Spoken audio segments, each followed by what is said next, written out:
So this is Encased. It's an isometric RPG. It's quite good. It's not perfect, but it's quite good.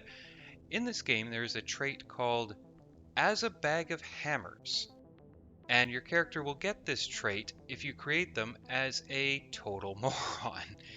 Now, we all know Obsidian had some fun with this idea in New Vegas and the Outer Worlds, but these guys really went to town with the idea. First time through, I created a well-rounded character that was intelligent. This time, I'm going to create a beautiful, hammer-wielding idiot. So I'm going to go with the classic difficulty level. It's difficult enough. Let's go ahead and get started. So this is the Encased character creator. It's pretty standard fare. You get to choose the background for your character, and naturally, my beautiful idiot will have come from upper management. So we're going to get her swinging a hammer as soon as possible, so we want lots of points in muscle. Got lots of points in deftness and fortune, some points in guts, and we're going to pick some traits that'll push this charisma up a bit higher. For abilities, obviously we have to tag melee weapons. We're going to tag hand-to-hand as well for reasons we'll get into once we're in the game. And I'm going to take criminal as my final tagged skill. So normally in Encased you only get to start with one trait, but because of the low intelligence we get to start with As a Bag of Hammers for free, which will give us unique dialogue, to say the least. The one I'm going to pick is Bossy, which will give us an extra couple points in charisma, which should round us out to 10 points in muscle, 10 points in charisma, 10 points in fortune, and no perception, no brains, and no psyche. We'll explain what that is as we get into it. Let's get started. 1971. We woke up in a different world, where the Cold War ended along with the Vietnam carnage. All because of the Dome, a territory full of anomalous artifacts, phenomena, and organisms. We still don't know what it is. An alien city? Some kind of a testing ground or storage? Whatever it is, no living thing trapped under the Dome can escape it. Yet even this did not stop the research. The major powers created the Cronus Megacorporation to develop and explore the Dome. Its secrets became a lucrative business. The Spire station was built on top of the Dome to export the artifacts and import supplies and personnel. The city of Crystal Sands grew at the foot of the Dome, eventually becoming a major transportation hub. All this required thousands of employees, and there was no shortage of candidates. Romantics, pragmatists, and adventurers of all trades swarmed recruiting centers around the globe, seeking jobs at Cronus. You were one of those people. In 1976, your application was approved, and you went under the Dome towards the future. Whether a good one or a bad one, only time will tell. Oh, I'm sure it'll be just peachy. So I made it about 15 minutes into this before I realized that I wanted to make it a video playthrough. You'll see very quickly what I'm talking about here. A thin, pale young woman is staring through the green glass of the porthole. She turns to you. The badge on her chest reads, Tomoko Kimura, physiologist. She shakes her head at the imbecilic smile which never leaves your face. No idea what to think about this one, but my first impression is dislike. Well, greetings. So you see, none of these responses are actually dialogue options. We have mumble something, ugh, and bow to her in the Japanese style, which I like how they've written this innocuously, knowing that she's going to take a heck of a lot of offense to it. So let's try that one. Kimura's left eye twitches once. Is that a sign of racism or respect? Oh well. I will choose to see it as the latter. She turns back to the window. If we're going to do this, we might as well go all in. So let's lay down on the floor, curl ourselves into a ball, and roll away. I should point out early on that this isn't actually what the game is normally like. It does actually take itself fairly seriously. You wouldn't call it a comedy. This is just what you get with the As a Bag of Hammers trait. A man with a mustache and a blue jumpsuit is standing at the window, studying the construction site below through an occasional break in the clouds. His badge reads, Igor Potanin, planner. Let's approach him on all fours. course. Patanin is not taken aback at all. Murmuring gently, he scratches you behind the ears as if you were a favorite pet. Well, we can roll with it. Let's purr like a cat. Patanin smiles. His mustache bristles funnily. A plump guy in silver overalls and thick spectacles uncertainly offers his hand. Monty James, Silverwing, on behalf of the Foundation, welcome. Cronus welcomes every employee, even special cases, like you. Let's shake his hand. Monty shakes your hand, never shifting his restless, apprehensive gaze from yours. And now we will hop away. The tall woman in black overalls see him stands with cleaning her his arms hand. tightly crossed. Her badge reads Elsa Olafson, Security Service. Let's go with the gentle, silly smile. Olafson gives you a disgusted look. The orange is dressed in a new jumpsuit. The shiny badge on his chest reads Quentin Bisley, Laborer. He looks at your dumb, happy face and snorts. The orange rests his gaze on your breasts. Bisley looks up at your face again and sneers. He slips a warm hand into your overalls and gives your left breast a gentle squeeze. Yeah, let's react negatively to that. You bastard. The female guard shoves the orange back and begins to pummel him with her fists. She doesn't stop until Bisley has fallen to the floor, shielding his bleeding head with his hands. So that got dark quickly. Normally I'd be against police brutality, but under the circumstances, I think I can give it a nod. The black's face has gone crimson from anxiety and anger and spattered blood. And you, stay away from him. That sounds like good advice. Stopping in front of the porthole, you watch the ground slowly approaching and sing a joyful song about candy astronauts. Of course, no one has ever heard such a song before. You just made it up. I'm not sure why hum a quiet melody and sit huddled in the corner until the landing is a criminal check, but, well, we'll do that. The capsule shivers as it settles into the braking devices. So the camera moves with WASD, and it is a rotating camera. Does that mean that this isn't isometric? This still counts as isometric, right? I think isometric is more the direction of the camera than, a fixed camera angle. Let's talk to this friendly fellow. Come here. Come on, hurry up, or you'll miss everything. A cheerful man wearing a white lab coat grabs your sleeve. A badge reading Ludovico Nuzzi, Scientific Analyst, Export Department, dangles loosely on his clean uniform, which still smells pungently of washing powder. Look over there. He points upward with a sharp, wide gesture and hands you his field binoculars. Well, if he's going to be kind enough to lend us his binoculars, we should be kind enough to, chew on them. Nuzzi flings up his hands, perplexed. Oh, dear. How did you end up under the dome? You know what? You'd better go. Go, or you may fall behind the group, get lost. And please don't look at the storm. It's frightening. Well, it can be. Well, let's go ahead and look at the storm. And I was starting to get bored. The maelstrom is getting even stronger. Isn't it marvelous? You better get to the station and don't forget to register or they won't let you on the bus. The bus. Say that he is a silly goose and walk away.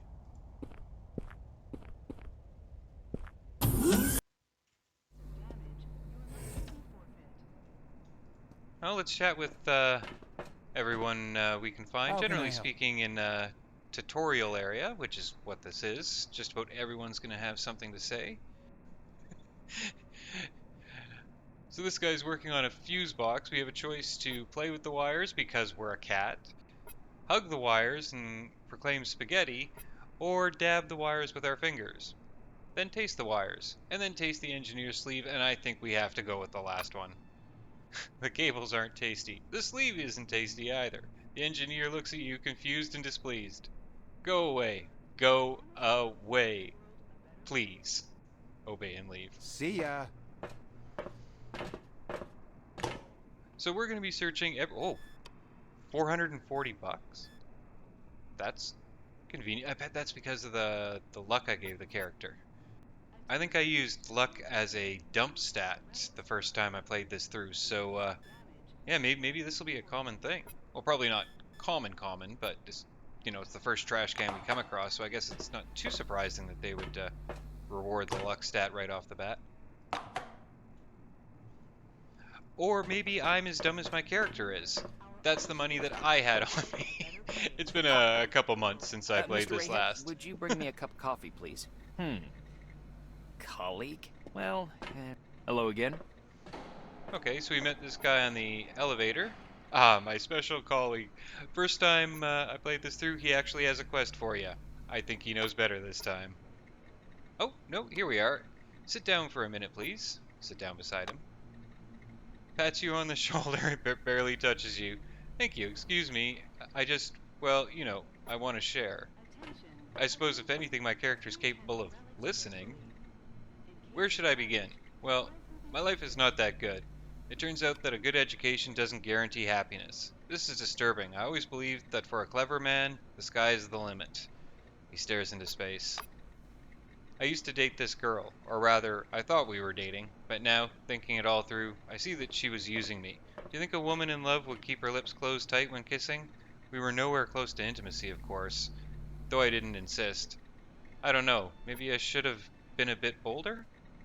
Can you imagine how much... This guy's just going on and on. Of all the people... At the end, I wonder if he's actually going to ask us something. Can you imagine how much I paid my therapist? No, I can't. Pity that none of his advice helped, not surprising. I spoke with Stacy, with her projection to be precise. I told... Oh, I took a drug...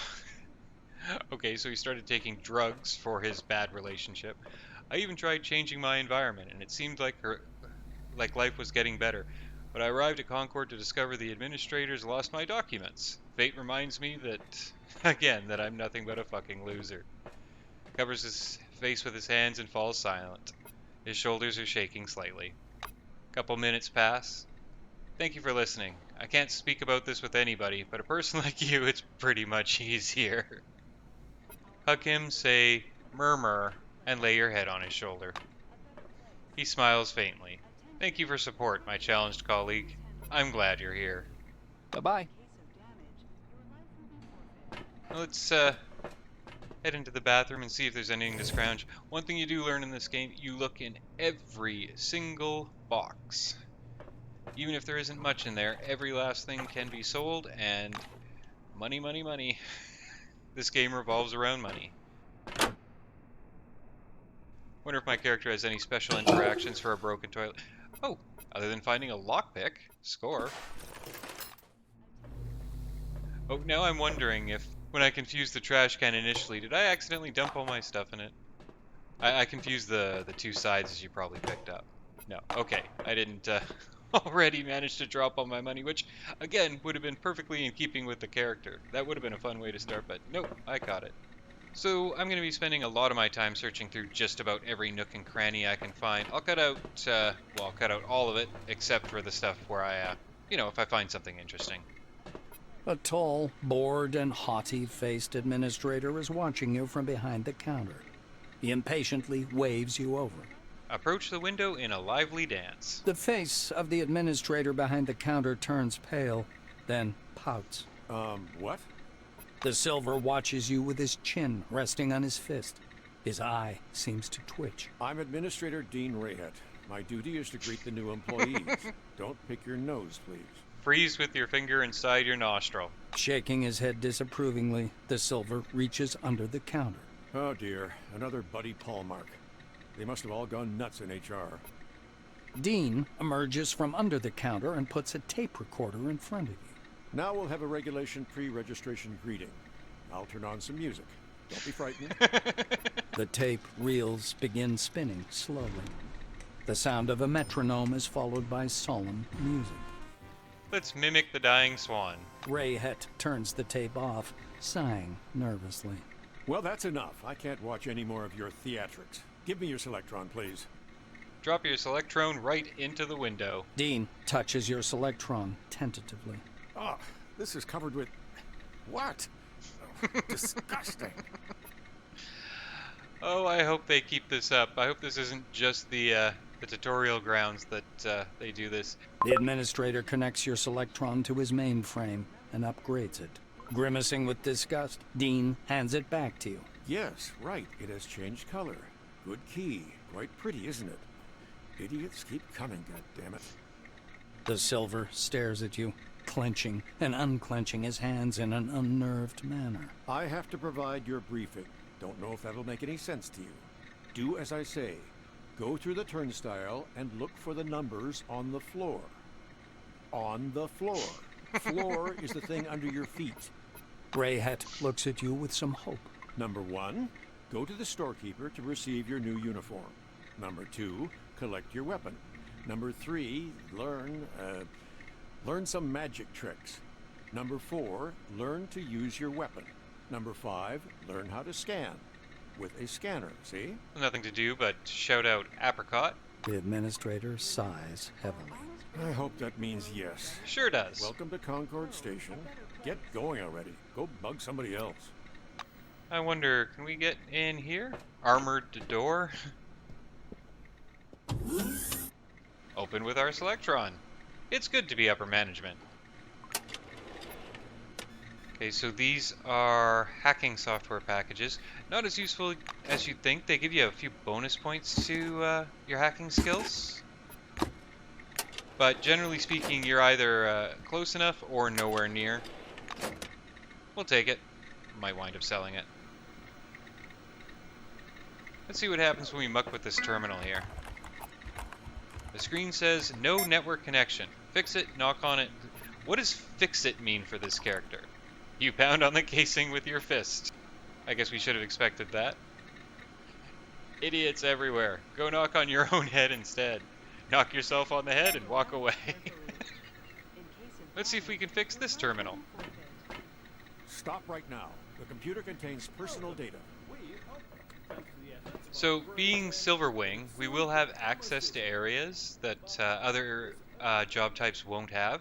All of the different jobs will have areas or options that the other jobs don't have. Good day. So this is Anna Leroy, Administrator. Attention employees, according to the Administrative Order of September 14th, 1976, the corridor to the bus stop is open for regular base staff. Please note the accommodation does not extend to newly arrived employees. Crawl past her on all fours, muttering... Did you get hit on the head during landing? What do you need to get through? Protocol is for you to receive your new instructions first, but Anna has a fit of hoarse, wet coughing of a smoker. Cough yourself out of the... Cough yourself out of solidarity. Without pausing in her coughing, the flushed Leroy nods limply. Cough, cough. Oh my god, that's exactly what I meant. See that door? Go on then. I hope they don't smack me with a big fine because of you. Go on. There are buses waiting out there. Big, pretty buses. Now bug off. Pat her on the back and say, don't be sick, or yell banana. Yell Bye-bye. bananas. Definitely yell bananas. Now, I don't remember anything about a bus the first time through. I'm going to have to take a look at that, but I might be leaving stuff behind. So let's go ahead and... Okay, so that was empty. Let's get our uniform. Like an ice skater, you glide over the polished floor right to the allocation window and smash your face graciously against the bulletproof glass. The red-headed guy behind the counter, wearing a silvery jacket, raises his astonished gaze at you. His insolent smile slowly morphs into a confused and touched expression. I want to say that you are very cute and genuine. I'm Sidney Maynard, storekeeper. I issue uniforms to the employees and also sell necessary equipment. Sidney produces a ruled logbook from under the counter and squints at it for a long while, flipping through pages covered in tiny handwriting. He sighs and puts on his glasses. He points at a certain page. I see this is your first uniform. I'll bring it out now. Maynard disappears into storage and soon returns with a small pile of clothes. He leans on the counter, practically stripping you naked with his gaze. A little briefing for my fair lady. Twitch and Convulsant protest against such intellectual violence, or nod happily a briefing. Cool. Let's take the briefing. Maynard puts on his glasses. So, I'm not going to sugarcoat it. Life under the dome can be dangerous.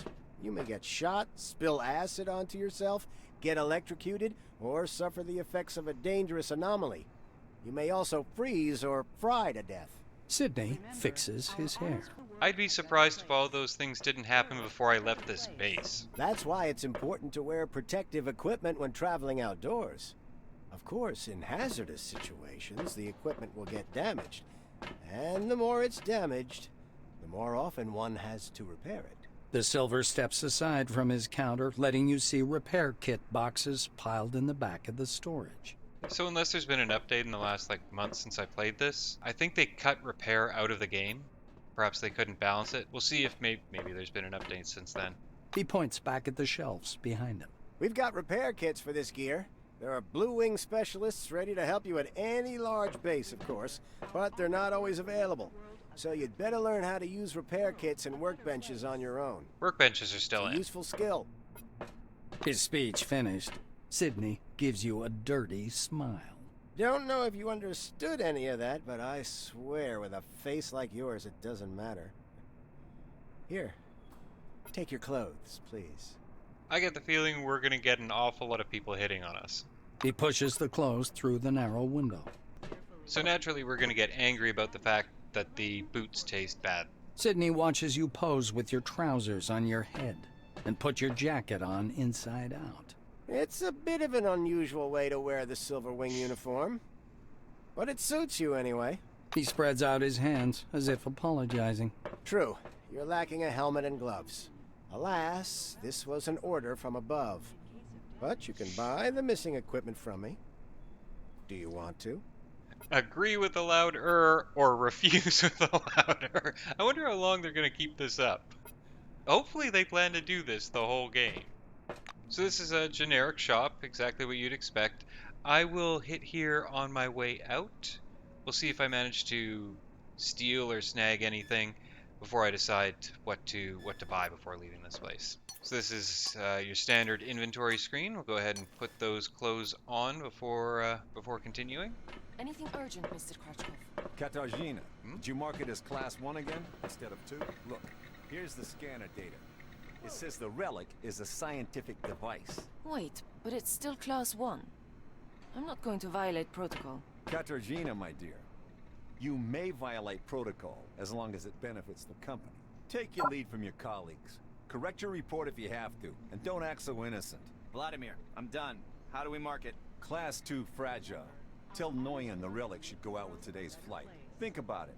A Class 2 relic will mean a bigger payoff for the company, and that means a bonus in your wages. Categorizing it as Class 2 means access to state-sealed bids. I bet the Brits will buy it. They're always trying to one-up us. All right, Mr. Kratchkov.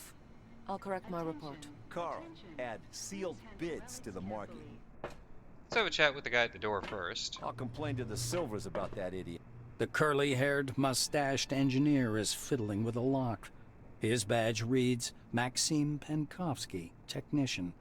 He offers you a hand. Offer him your foot. The Blue starts back from you, but then laughs and drapes a friendly arm across your shoulders. Shit. You're one of those alternative thinkers, huh? Hubba hubba. I'm not a Silver, of course, but I don't think they should have brought you under the dome. Hey, don't touch the lock. It's broken. Wag a finger at the lock. This is a bad lock. Bad. Maxime produces a thin metal instrument from behind his ear. You seem like a fine fellow. Want me to teach you how to pick locks? Nothing illegal, just a useful skill. A friendly headbutt on the shoulder. No. Let's talk about our speed-eating hamburger skills. The Blue shows you two lock picks, an automatic one and a simple one. Now pay attention. Even a child could figure out the first one, but they break real easy. This thing is single use, but it's cheap. and you have to learn how to use it. Now this is how it works. Maxime shows you how to pick a lock. I'm sure that was a well-informed decision. See? It's just that easy. Keep your lockpicks in your belt so they're always close at hand. Yeah, the belt is that thing wrapped around your head for some reason. It's actually supposed to be worn like this. The blue takes the utility belt off your head and fastens it around your waist. He takes a couple of steps back to better appreciate his work. Well, you kind of resemble a normal human being now. Come on, show me how to pick a lock. Point your eyes in 2 different directions at once. Get a lockpick and attach it to your utility belt. And then, apply it to the door. Yes, apply is the proper word. It is the proper word. So it has actually already dropped it onto the belt. So you see, I don't have the lockpicking skill up to 15 yet, so I can't actually use this, I don't think. Oh, apparently I can. I repeat, get a lock. You're doing well. Just don't forget to pick up your uniform and weapons. It'll be awkward for you if the door gets stuck again. So under normal circumstances, I wouldn't be able to, but here in Tutorial Town, it's showing me how to do it, I guess. And we'll take a mop and some disinfectant, because of course we will. If it ain't bolted down, we're taking it. Now, for a gun. A plump, middle-aged, red-headed woman is standing behind a makeshift counter, mouthing her pipe. You see the number 2 drawn thickly on the floor. This must be the armory. There's a small metal flip calendar on the table in front of the woman. Next to it is a small nameplate, Margarita Tkachenko. Tkachenko adjusts her hair and looks at you. To what do I owe the pleasure?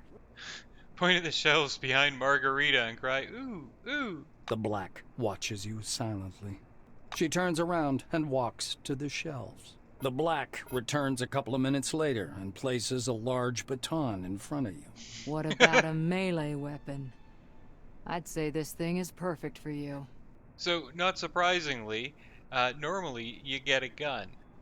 But, but yeah, it looks like we're taking a baton. But, yes, this is good is not good enough. We're gonna have to... Wait. Does clap our hands happily and cry like a seal, does that mean yes or no? You know what? Let's go with yes, this is good. Margarita slides your weapon, a black logbook, and a pen over to you. All right. Sign here, please. I'll go find the ammunition.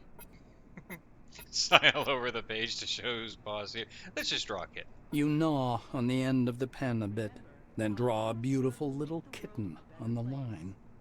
The black watches your efforts indulgently.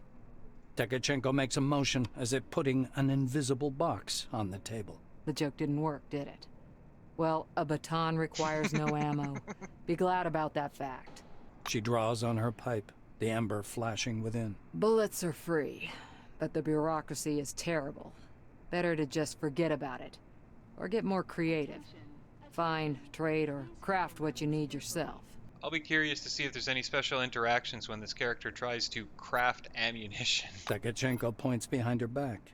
Get going. Don't just stand around. The psychic is waiting for you. Once you're done with his magic stuff, go see Botherby at the training zone. He's a bit dotty, but a good man overall. I put the mark in your profile. Off you go. Grab the weapon, knock your head with it, and shout. The black watches you through thick clouds of smoke. Go visit the psychic. Bet he'll like you. Let's have a look at our Judge Bat Nightstick. I don't recall if 11 to 12 is good at the start of the game, but it's what we have. Before you sits a skinny silver with coarse black hair and a huge cigar clamped in his teeth.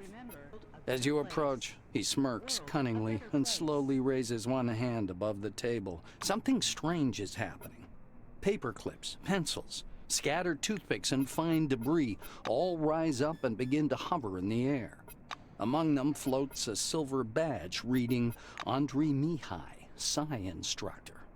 We'll shout Gamkins and eat an eraser out of the air as it zips past. The silver doubles over, laughing uncontrollably. The cigar drops from his mouth to the table, leaving a yellowish stain on the shiny finish. When he's done laughing, he picks up and relights his cigar and looks at you with a sly smile. You're a bright one, I can tell. Here for a briefing, huh? I'll explain it all in no time. Very meaningfully say, you know, and try to articulate a question. All right, Bright Eyes, stop with the ruckus. First the briefing, and then the questions, huh? The Silver wags an admonishing finger at you. Uh-huh. Glug, glug, glug. The Silver props his elbows on the table. Anyway, here's the deal. It's more profitable for people with a high psyche to study psionics. Give me your hand. Not waiting for an answer, he grabs your hand with his strong, dark fingers. Andre squishes your hand for a short time before disappointedly letting go. You're upsetting me, Bright Eyes. Can't find a damn thing in there.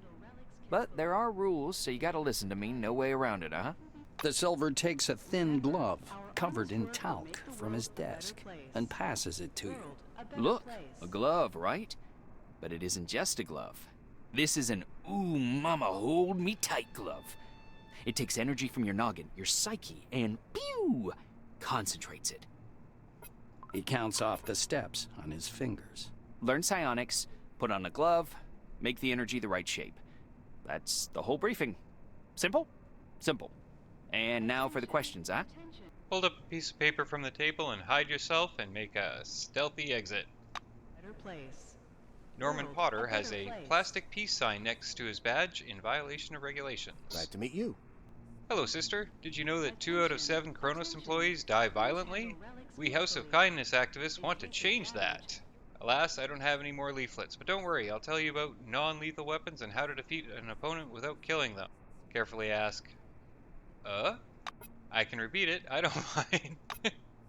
When you arrive under the dome, you are issued weapons, but they never explain that almost any kind of weapon can use non-lethal ammunition or attack methods. Non-lethal ammunition causes severe fatigue. After several attacks, the enemy might be knocked unconscious. Non-lethal weapons include tasers, pepper spray, and tranquilizer darts that can also be acquired under the dome. And there are martial arts techniques that only take your enemy out of action without killing them. Remember the main thing. If you want to win without killing, you have to exhaust your opponent. All hippies are fools. Let's walk away. Come back again. So they're hinting there that there is a possibility you could go the entire game without killing anyone. I've never tried it. But the fact that he mentions it, well, it's a bit telling. Let's go chat with this person. Obviously, we're going to go and talk to everyone we possibly can before continuing with the plot. So Marek Dankovsky is a lab tech. Finger your own badge fiercely as you approach him. You're an employee too. Look, everyone. Make it quick. Oh great, I guess the administration decided I could babysit the idiot. You want to help? Cool, then keep out of the way. Wrap yourself fiercely on the chest, crying, help, help. Walks around you in a tight circle, gives a skeptical, Alright, I do have lots of work, and I could use an extra hand. Let me assign you something very simple. I want you to scan these relics and copy their descriptions into this notebook. Anyone with basic literacy, could do it. Here are the 6 relic cases, and here's the form. Can you do it?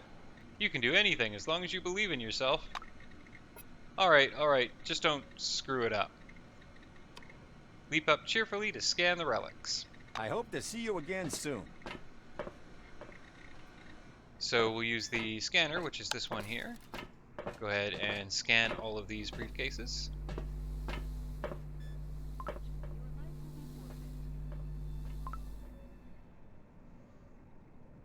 Let's go ahead and document these things. Fill in the notebook. Uh-oh, now we have to choose what we're going to do with the notebook. Is it a board for some kind of game? X's and O's? Battleship? Chess? Alright, well I'm definitely going to pick one of these, but let's actually do the job first.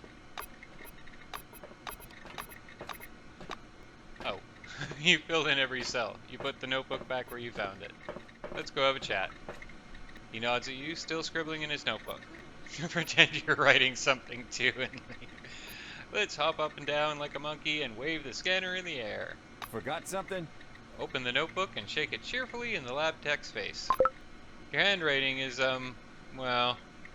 But in general, this all looks good. Abbott is dumb as a brick and you're even dumber, but I have to admit you have some practical use. Thank you. Though I saw you lick your hand, I'll shake it anyway. If you somehow end up as a test subject, I promise not to stick you with the largest gauge of needle. Goodbye. Shake his left hand too, just in case. And leave. See ya. Alright, I think we have a workbench here. I don't think we can do anything with it, but we'll take a look. We could make a... We can't make anything. So this is where you make ammunition, shivs. Not surprisingly. Ooh, let's see if we can break this computer. He's doing his best to keep me from getting to it. Yeah, can't do anything with that. Well, we'll rob him as best we can. Oh, he had ammunition. Not that I have any use for ammunition, but he had it. That reminds me, I should probably put on the Psy glove. So psychic powers, I mean, there's a lot of different individual psychic powers, but for the most part, it's a projectile weapon that doesn't use ammunition, which I'm pretty sure my character would just hurt themselves if they tried to use it. But in case I do need to, you know, hit something that isn't right in front of me, might as well have it with me. Hey, you. Yeah, you, lady. Stop blinking like a dummy. I'm talking to you. Before you is a big, hairy orange. So orange are, they're prisoners. They decided to, well, they agreed to come to the dome as a bit of a stay of their sentence. Well, so I should say former prisoners. Before you is a big, hairy orange wearing funny round glasses. He's dipping his fingers in a pack of fish snacks and intently picking them out one at a time. The badge on his chest reads, Daryl Gilmore, Loader. Well, hello there. I can tell you're not long on the brain, kitten, so listen up. Spread your ears with your fingers like an elephant. Let's try to look as smart as we possibly can. Okay, here's the thing. Do you see the hall behind my back? I've just returned from there, from shipping. I've been moving some crates. They weren't sealed for transit yet, so I checked a few of them, and looky, there are relics inside. I thought they were rubbish at first, but no. These are relics. Category 2. Hold on. He scoops a handful of orange-dyed, crumbled something out of his pack and puts it in his mouth. Like a snack of some sort? He chooses... Oh, yeah, okay, a snack. Anyway, I can't get to those crates. There are guards in there now. But you look like the sort who can easily blend in. Would you sneak in like a ninja and grab something that's lying about? Don't forget about me, of course. Main thing you should remember is to go quietly. Don't get caught on camera, and don't let the guards see you. It's gonna be okay. Tell them you're in. Way to go, kitten. Clap your hands and do the seal squeal, then move away. Pull your jumpsuit over your head and slink away like a ninja on a secret mission. Have a good one. Okay, so what was stealth? I'm gonna absolutely confuse my games here. Stealth just H. Okay. Alright, so here we have the stealth mechanics, and you know, I never really understood what the white circle was all about. As long as you avoid the red circle, you're pretty much okay. You know what, I bet the white circle is how far they could see you if you were standing up. So if you decided to stand up at that point, you'd get spotted. Locked. Well, let's start out with the simple lockpick, which apparently we can use, so let's go ahead. So we have relic shards and relic dust. Do we have anything else here? Okay, so we can examine this pod, but it doesn't look like we can get into it. Okay, so we have a guard coming. Let's see if we can get the camera moved in such a way that I can get out of here without getting noticed.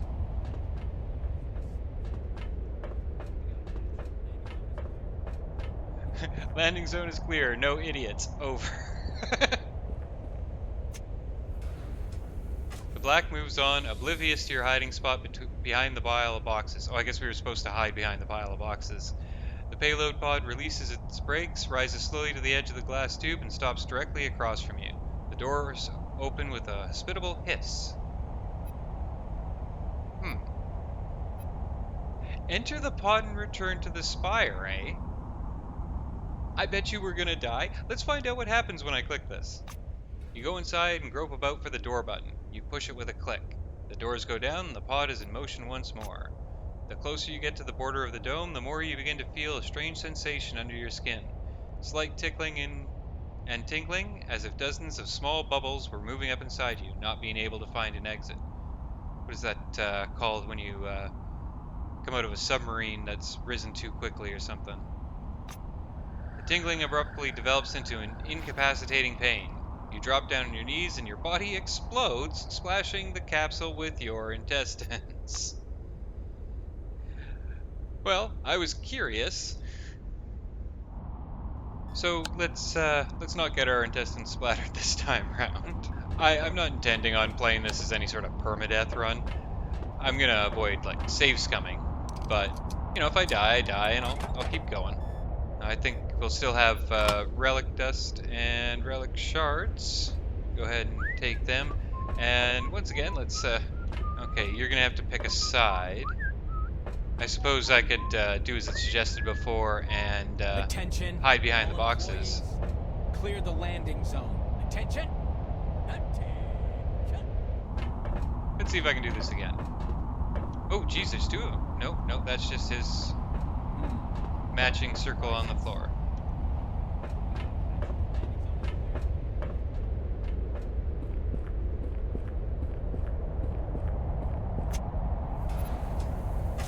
So we're going to change our mind and stay in Concord like we're supposed to.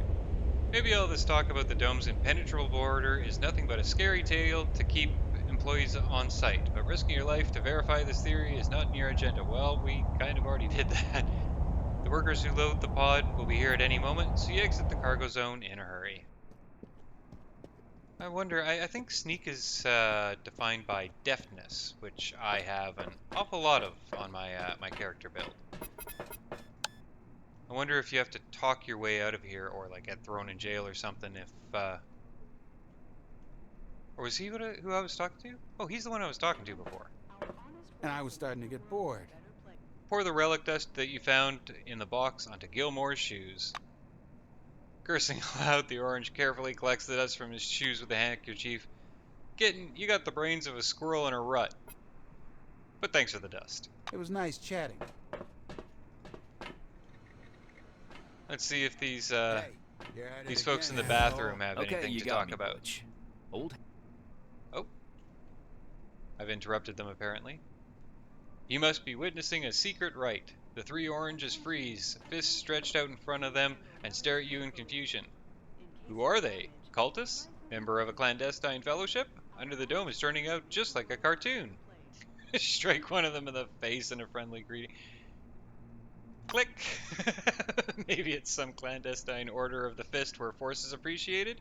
You decide to test your hypothesis by smashing an orange's face in a friendly manner. I don't like you. Laborer flinches, clutching his bleeding nose in shock. What do you think you're doing, motherfucker? Let's whack this up. Okay, so it looks like we're about to have our first combat. The oranges surround you. Looks like it's not the order of the fist after all. So are we gonna fight them, or wet our pants and then fight? Well, yeah, of course we're I gonna hope wet our we won't pants. see you again. Ouch.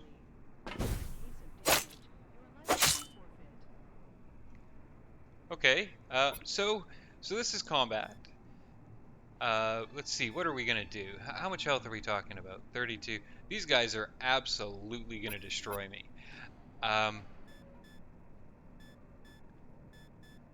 Although I do have, you never know. Maybe I'll be able to get through this. 87%. Well, let's give this guy a whack. That was a good hit. Enemy reinforce. Did I just pick a fight with the entire base? Suspect something. Okay, so what we can do here, we can either save our remaining action points, or we can increase our defense with our remaining points.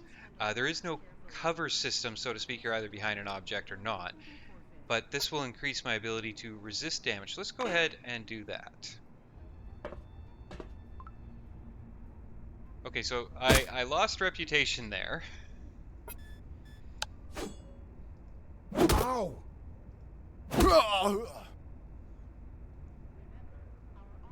Let's see, do I want to close the distance?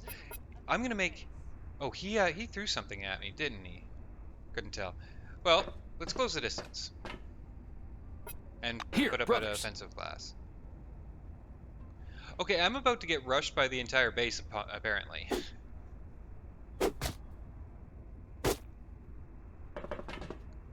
Yeah. Oh, and there's a turret. So, it looks like it'll be the second time I die in the tutorial zone.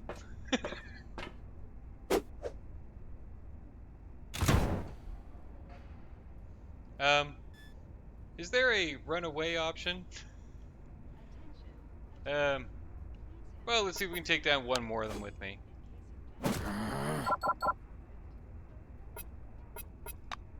No. Okay, so, yeah, apparently, it's not just the lower stats that I'm gonna have to deal with. All sorts of options are going to get me, although I guess I probably didn't have to punch him in the face. Hey, you're at it again, asshole. Okay, you got me, Butch. Let's not pick a fight with the Order of the Fist. So instead of punching one of them, let's punch ourselves. You decide to show these cultists a much cooler greeting, so you greet them, and yourself, with a mighty punch to your own. I wonder if this will damage me. Your fist connects soundly. You lose your balance, hit the back of your head, and fall unconscious. There's no one around when you come to your senses. Those sissies just fled, terror-struck at the might of your greeting. All hail the Greet Master. Strike yourself on the chest and yell like Tarzan.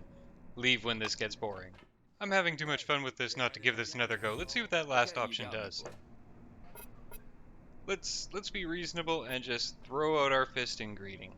The oranges share a hasty glance, then stupid smiles creep across their faces. Good day to you. One of them, his badge reads, Butch Castiglione, gestures back at you with his fist, chuckling. What, really? How on earth did you end up under the dome? Another oranges touches the leather on his shoulder. Listen, Butch, this could be some fun. Why not invite this one for a game? Oh, they're playing cards. I have 10 luck. Castiglione's mocking smile grows yet wider. Right. Hey, funny face, want to play a game?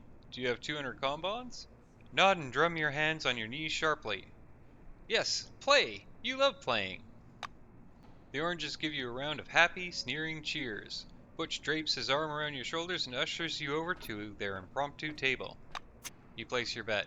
The money counted, Butch opens a scraped coffee can and hands you 3 oiled bolts, obviously stolen from the repair area. Oh, I mean, they're just bolts. He takes another 3 bolts for himself. Patrick and Ivan also take 3 each. Swallow one of the bolts. Drop a bolt and take one from Patrick instead. Or try to break a bolt and succeed. Castiglione gives you a long, meaningful stare, then produces another bolt from the can and offers it to you. Here you go. Lose it that very instant. Throw the bolt into a ventilation. Other than that, lose it that very instant. Drop a bolt. Drop a bolt down your sleeve. Accident. Oh, they're gonna think I'm cheating. I'm clicking it. You somehow manage to drop down a bolt down the sleeve of your overalls. Struggling to find it, you turn your sleeve inside out and unzip your overalls and trip and fall on the floor. Patrick and Ivan laugh until they can't breathe. Butch only... Look at the picture that they have for it. With a sigh, Butch draws yet another bolt from the can and gives it to you. Hold on to it, and enough with the tomfuckery. I'm running short on bolts already. Take the bolt and put it in Butch's pocket. He just said he's running short of bolts. Castiglione's boiling with anger now. He puts the bolt in your palm and closes your hand over it in a fist before you can dream up some other stupid thing to do with it. He produces a bunch of toothpicks from his pocket and turns to the others. Alright, chaps, enough shenanigans. Everyone got bolts? Good. Whoever draws the short straw, or toothpick, gets to start. Come on, dimwit, you too. Happily throw away the bolts and draw toothpicks. Yeah. Damn it all!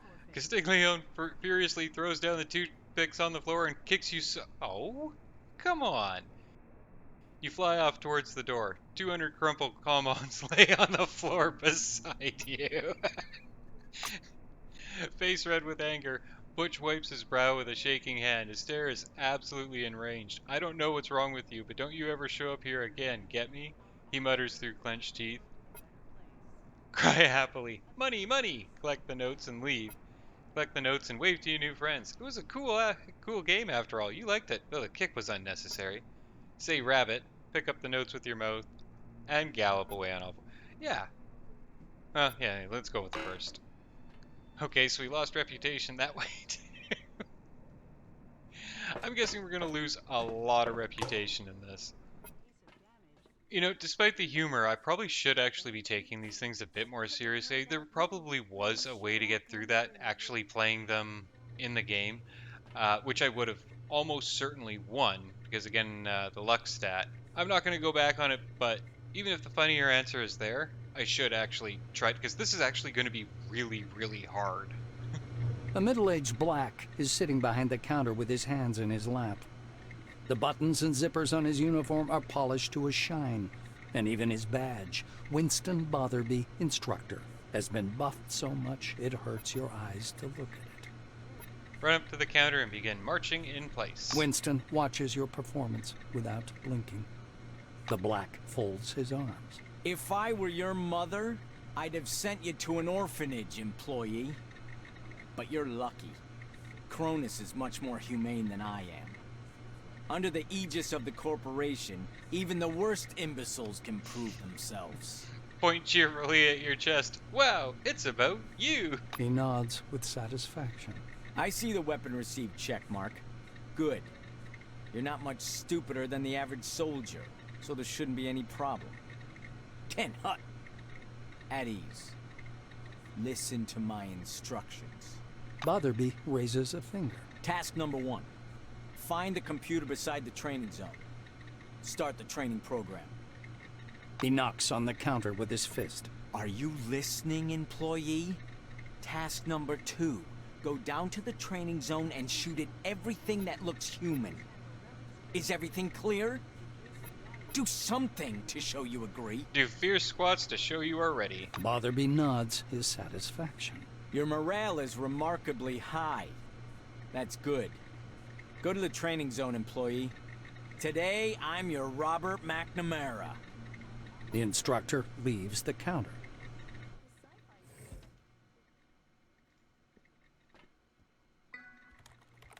Old computer with a small yellow screen. You are stuck for several minutes in front of it. Mysterious letters and numbers, mysterious symbols on the keyboard. Press some keys. You miss. Your finger slips and gets stuck in the gap between 3 big keys. Jerk your arm around in a panic. The simple interface gives signs of life. You unwittingly activated the various programs installed on this terminal. Picture on the screen is redrawn. Sherman System, simulation of a terror attack on the Spire complex. Shout belligerently, 10011, hoping the computer will consider you an ally.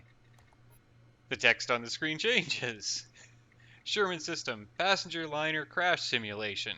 Please leave the control stick, fasten your seatbelt.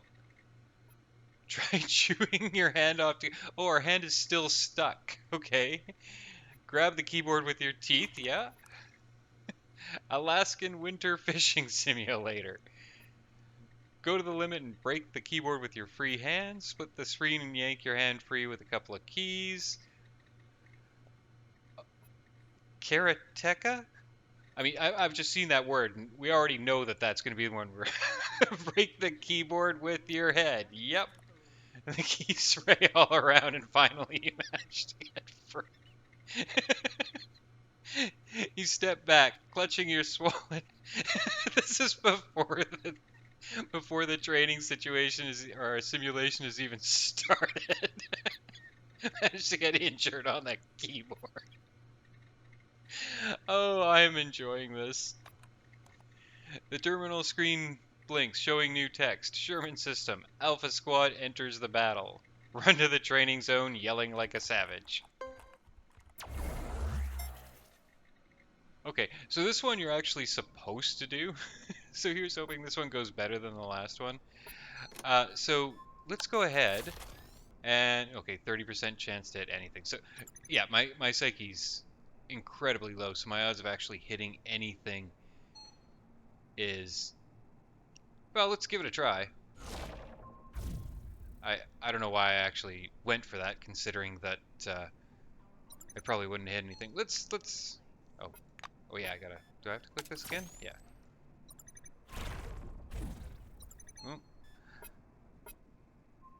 let's go ahead and raise our defense class and get shot anyway for no damage.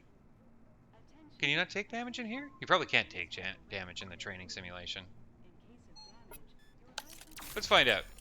Shoot at the explodey thing again. Oh, jeez. I am so weak that I didn't even manage to blow up the fuel barrel. How... What are our other attacks here? Okay, that's actually kind of garbage compared to them. Oh, the reason that this is good is because my muscle's so high. And this is the knockout ability. Okay, so if I move here, then I should actually be difficult to hit by this guy. Give this guy a whack. And that's the end of the turn.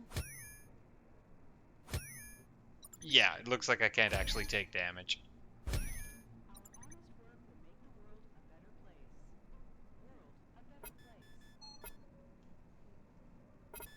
I'll probably take out both of these guys in one turn. 8 experience.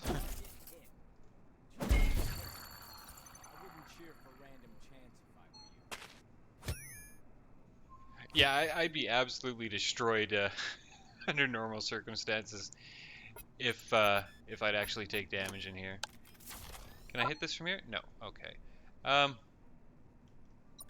If I try to go, my character is invariably going to walk right over that trap. So let's try a flank, or maybe run into another mine. Apparently, he's just going to shoot the mine.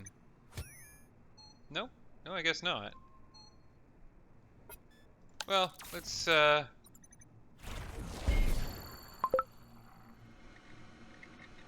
that could have gone better. Oh, I leveled up. So this is going to be the severe handicap of this run. If I had maxed out brains, as they call it, instead of intelligence, I'd be getting 22 points per level. But I'll be getting 13. And that is going to be a massive detriment in this game. There's no way I'm going to be a properly rounded character. I'm going to have to specialize. But unfortunately, I can't start out with specializing because there's a couple of things I absolutely need to go forward. And the first one is going to be something I get from the medicine applied skill. Namely, what are we? Yeah, first aid. And that's not because it's going to suit my character, but because I'm pretty sure without it, I am actually not going to be able to make it into the late game. Now, these come at the skill level 30. There's no way I can get that this round, so I might as well take this up just shy of it. So I can get it next round with another 13 points. And now we can pick what to spend another 7 points on. Okay, so in Criminal, 30 points in Criminal unlocks everything but lockpicking, which I need to have 30 points in Criminal, and as you see, 15 points in Tech. So let's go ahead and drop 4 points in Tech, which will go ahead and unlock lockpicking. And since it's our primary weapon skill, let's spend the remainder of the points on melee weapons. Yeah, I'm pretty satisfied with that. All wings and receive a colorful leaflet. Ooh, colorful leaflet. Count me in. What do you need? She looks from your yellow badge to the weapon in your hands and sheepishly backs away. Look, pal, you could kill somebody with that thing. Don't point that at me. Even better, put it away, okay? Oh, it's because I didn't put my weapon away. Jerk your head up and down and put your weapon away. Right, that's something you have to do in this game. You gotta make sure to put your weapon away. Good, thanks. Hiya! Letizia Riveras is carrying a stack of glossy leaflets under her arm. You see another stack of leaflets on a nearby armchair. She pounces on you. Welcome to the dome, colleague. I have useful information for every employee from our wing. Try to hug her and touch her hair. The silver yelps, drops her leaflets, and runs away. Awesome. Is she gone? Oh, good day. No need to hug me. Go away, please, or I'll cry for help. Leave tossing your hair in pride. She will never understand your pain. I hope to see you again soon. You see a tall scientist in a white lab coat. It looks as though he's hovering beside the counter in the dull fluorescent light. Open your arms wide and bark, science. Greet him with a firm and serious handshake and say meaningfully, science. Approach him on your tiptoes and ask in a small voice, science? The scientist looks at you with a mixture of horror and annoyance. Ugh, what a neglected case. Contradict him, science, and wag your finger at him. The white sighs. What do these people want under the dome? He points to his badge. I doubt you can read, but I'm Sebastian Van Olden. I'll give you your instructions now. I'll try to come down to your level and explain how to use a scanner. Every single answer is going to be science too, I bet. Spread your hands and patronizingly say science. Van Alden rolls his eyes. Yes, okay, science. That's indeed what we're doing. Let's begin. He produces a stopwatch and clicks a button. Your scanner is connected to the Minerva Knowledge System database. Each scan will bring you Chronos or Forefather knowledge points. The instructor shakes his head disdainfully. Scan everything that might be of scientific interest. First of all, anomalies. They could be dangerous. Make sure to have your medication with you. Here, take some Arad 3. It improves your resistance against radiation. No, don't lick it. It's not candy. He rummages in his pockets, then puts a canvas pouch in your hand. Here, take this too. This pouch is full of bolts. You can temporarily discharge an anomaly by throwing a bolt into it. Primitive, but reliable. Hey, no, please, they're not for eating. Stop that. Van Alden pushes a button on his stopwatch. So, my oral briefing fell within the allotted span of time. I'm ready for your questions, though. What questions am I talking about in this case? Give him a buddy-buddy shove and ask conspiratorially, science? The scientist throws up his hands, unable to contain his annoyance any longer. Yes, damn you. Science. Go through the decontamination cabin. Go down to the ecozone and scan the relics. Never thought I'd have to face such a situation again. Again. Say science decisively. Clutching your Kairos to your chest, and leave.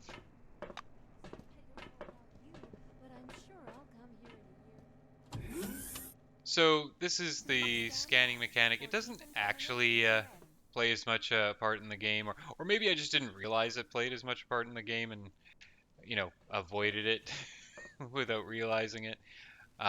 Spy a medkit, though. Gonna raid that. Let's see, is there anything else to steal while we're here? Okay, so I have to scan these 3 relics here. I wonder if I can get there without stepping in. Be careful around the anomalies. Touch one of them and you'll be injured. Toss a bolt at the anomaly to discharge it. Okay, so if I can get my hands on a shovel, there is a secret here. Journal entry. A successful scanning attempt. You're doing all right So, seeing secrets is one of those things that perception is supposed to grant you. So I'm guessing that's like a freebie to teach you how secrets work, because I have no perception. Well, I have 1 point in perception. Journal entry. 2 objects scanned. And again, watch out for anomalies. Touch one and you'll be injured. Toss a bolt at the anomaly to discharge. Journal entry. Let's get out of here because I'm taking radiation. Come upstairs, employee. Let me take a peek here. 6 out of 1,000. Okay, so my radiation situation is not a problem. Sebastian meets you on the platform. You've done well enough for a dumbass, of course. He looks at his handheld. One way or another, you did better than Mr. Paulmark. Heard that name there before. Was an employee, long before your time, who was even dumber. Or was it a she? Go now. I'll report that you passed the briefing, surprisingly. Tiredly exhale the word science and wearily wipe your brow. We're going to go into his office and see if there's anything to steal. Oh, this is a medical thing. Yeah, we don't need that. Okay, as soon as you approach it, an unnaturally monstrous voice comes out. Hey there, buddy. Greet it. Superstitiously crap your pants. The program has identified you as a mentally challenged employee is now in the corresponding mode. Please confirm your status. So do we go with distressed seal? Say oopsie daisy? Well, I mean, seriously. Huh? Status confirmed. Thanks, buddy. Greet him, please. Oh. Oh, I don't want whatever's about to happen to me. Touch the manipulator cautiously. You tentatively shake the metal hand. Don't be scared if they try to touch you for a moment. It's for your own good. Now tell me, where does it hurt? Let's get the hell out of here. I'm not entirely understanding what it's trying to do, so, and what does this guy have to say? So it's, George Zarins. Good day to you. Looking for a scientific curator. You found him. I can exchange your scientific data for incentive rewards. Search under the desk for the scientific curator. You fail to find him. Move away with a shrug. I hope to see you again soon. And Right. I was starting to get bored. So, let's exchange those points, whatever that means. So those are the points you get for scanning things. I'm guessing we are going to need medical kits. Yeah. Let's, I have no idea how many points we have, so let's just... Okay, so we got a bunch of those. And these are crafting supplies, which are incredibly valuable. So let's exchange Chronos points, which we don't have any of. Tug at the hem of his coat Bye-bye. and move away. Don't. Was there someone I needed to talk to after doing all that? Perhaps I didn't talk to this guy after the Botherby training? nods Oh, here we go. grandly. You made it through training without making a total fool of yourself. Okay, so I guess I just didn't chat with him after I did the training course. Employee, please come here. There's an urgent task for you. Well, first I'm going to take a peek in this, Okay, so here we have our first relic, which raises our ooh, money. And report on stolen relics. Let's give that a quick read. Okay, so it was just a note about stolen relics, like the one I just equipped. So that increases my carry capacity by 5 points. Which isn't exactly a great relic, but hey, I'll take it. Good day. Tall man of about 40 automatically touches the brim of his black service cap, then extends his hand for a handshake. Wipe your hand on your pants and shake his hand. He watches your antics skeptically. After barely touching your palm, the black pulls back his hand and wipes his gloves clean with a tissue. I'm head of Concord Security Police, Adolf Schmitz. The black knits his brow as if deliberately making his face look as harsh as possible. Great, Mr. Schnitzel. Yeah, let's go ahead and scratch our butt. Adolf watches you in disgust. Lips pressed together in a thin line. He flicks an invisible speck of dust off his shoulder in a habitual gesture. They were going to send you to Magellan, but circumstances have changed. We've received an urgent order. Your help is needed at the nearest facility. Mr. Kingsley is already waiting to speak with you via video conference. He'll tell you everything you need. Let's just go ahead and sneeze. Schmidt staggers back as if your sneeze had given him a knock. He looks down at his mucus-splattered uniform and his whole body begins to tremble with rage.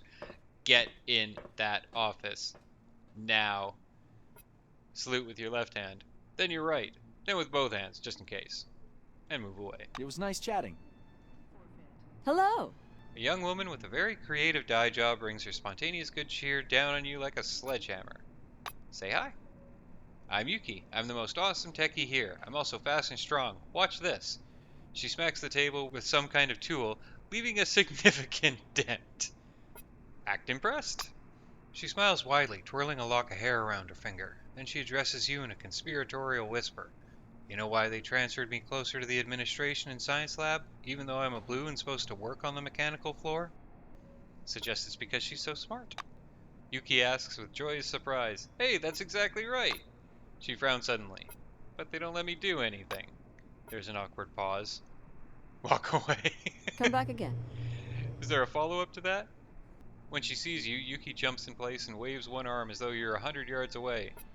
Also jump in place and wave.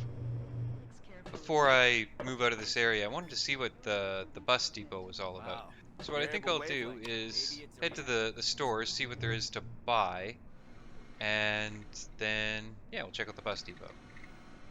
So I found a shovel, a belt, what do we call this, a night watch cap, some gloves, and a backpack.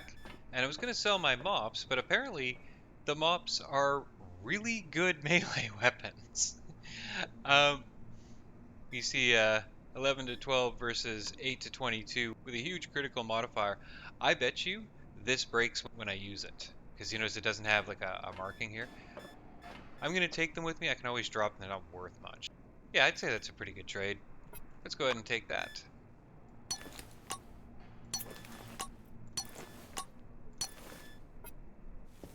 So what do we have today?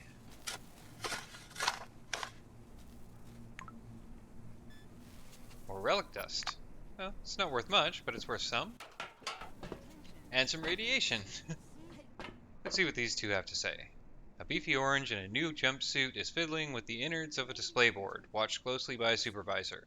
Frosted bulbs shine steadily through the mishmashed wires. Two people don't really draw your attention, but the bulbs do. Inside an attractive box, they glitter in the light of their fellows and draw you closer like candles. Take a bulb and put it in your mouth, or resist the temptation to put a bulb in your mouth. The temptation is too strong. You put one of the bulbs in your mouth. The laborer and guard watch you, frozen in bewilderment. So do we say hello first, or take the bulb out? You grab it and pull, but the bulb is stuck. Let's ask for help. Let's show some humility and ask for help. You mumble and point at the bulb in your mouth. The orange and the black hesitantly approach.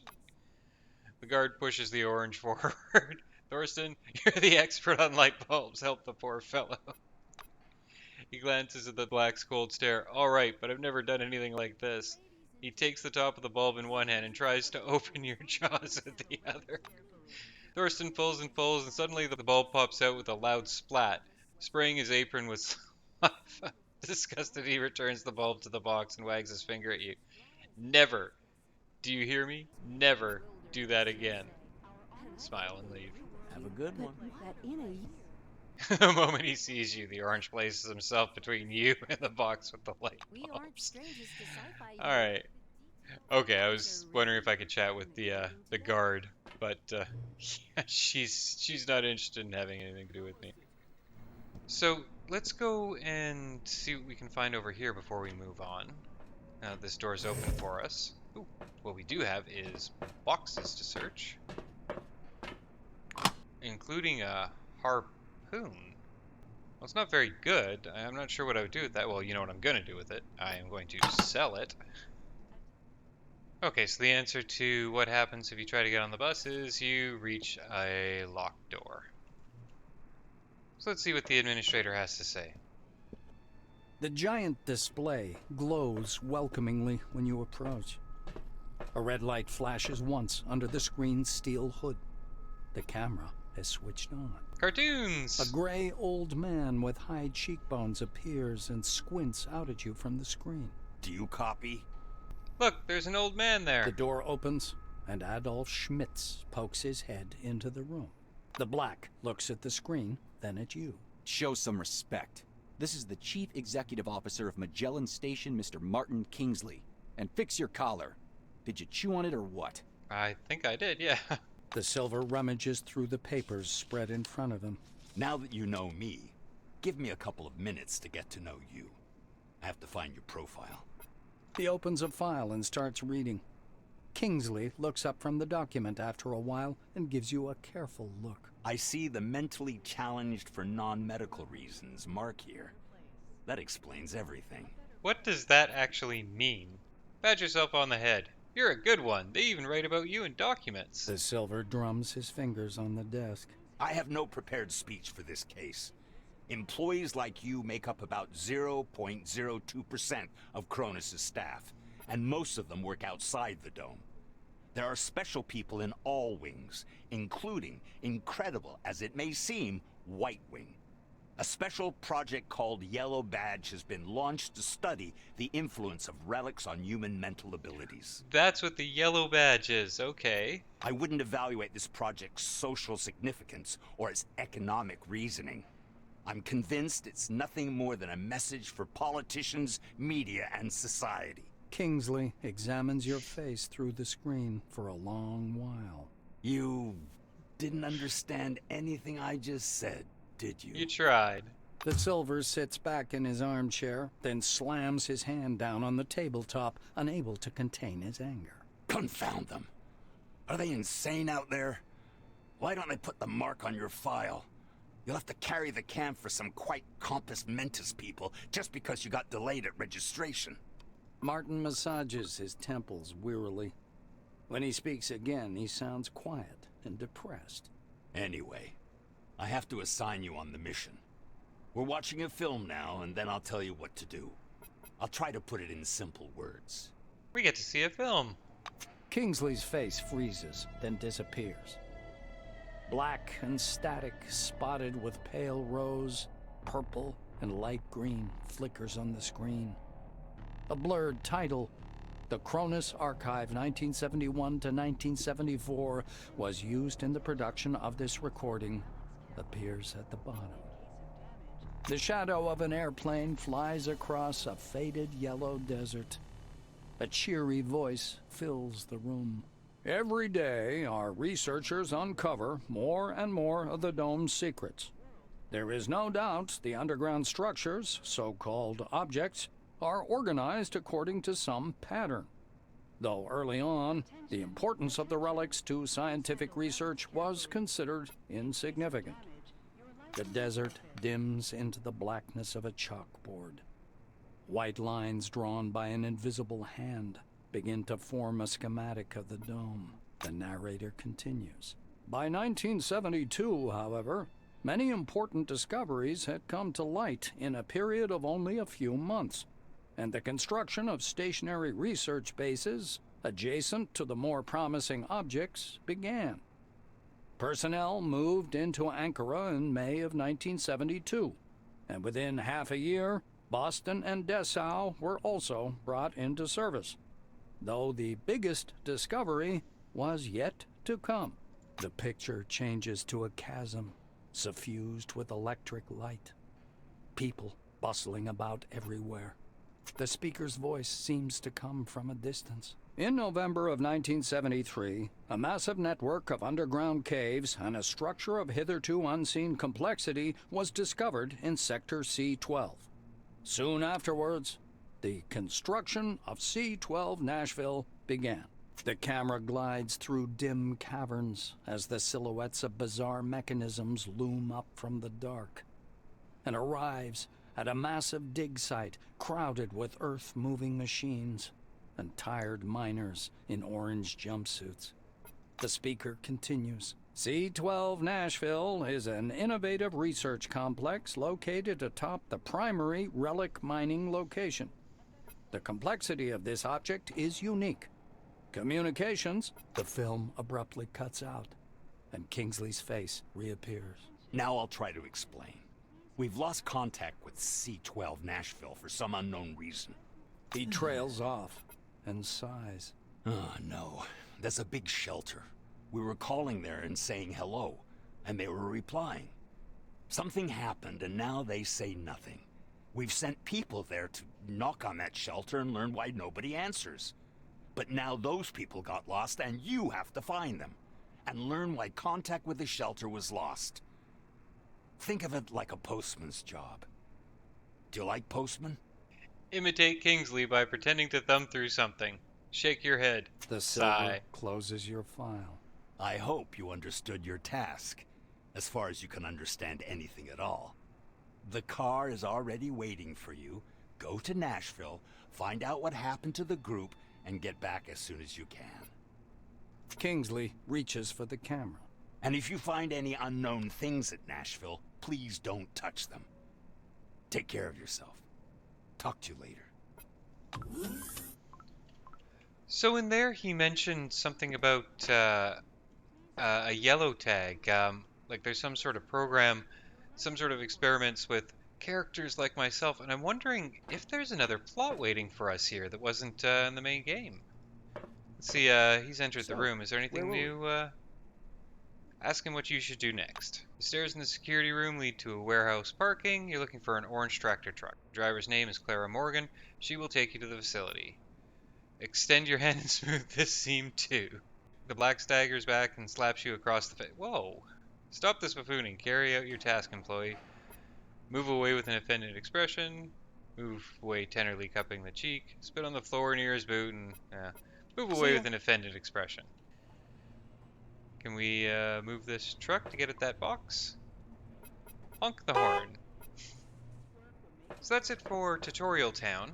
I haven't really decided how this is going to play out as far as episodes go, but I guess the basic plan is going to be one area at a time as opposed to like a certain amount of time per episode. We will see what happens when we hop in that truck next time, and I will see you then.